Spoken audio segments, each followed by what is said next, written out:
Hello viewers, I'm Quotes on Demand. I explore the minds of famous personalities by reading their books and sharing impactful quotes. Subscribe me as we delve into the wisdom that has shaped some of the world's most influential figures.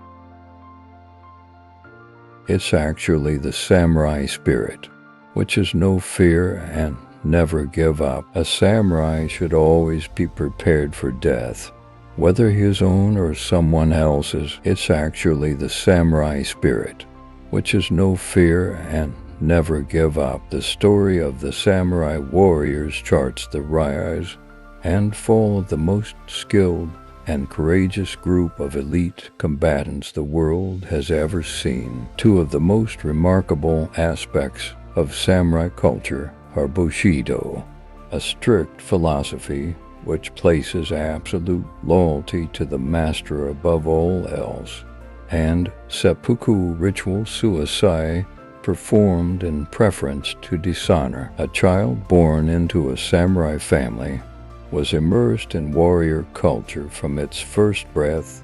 During its birth, a priest, or the baby's father, pulled a drawstring so that the twanging sound might ward off evil spirits. The future samurai was presented with a small sword talisman to wear from infancy. The samurai lived by a code of honor, not unlike the code that you live by. It's called the Bushido.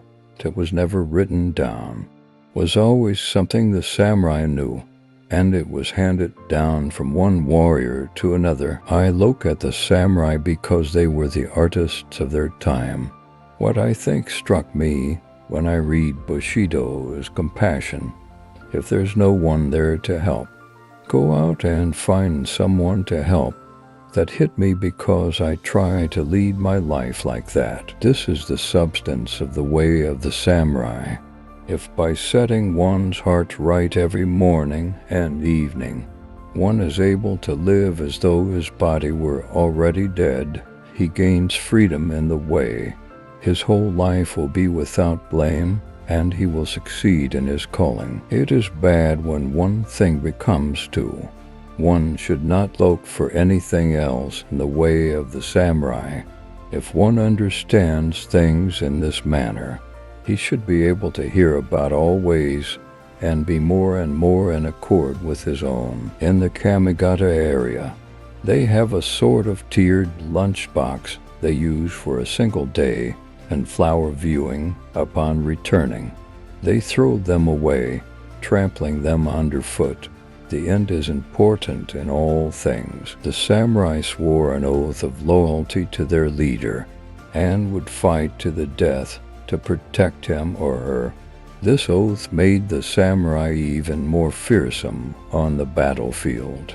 Because the samurai were not afraid of death, the samurais were very interested in Zen, because they admired the tremendous precision that the Zen masters had. Their lack of fear and pain, and their absolute lack of fear of death. Don't forget to like, share and subscribe.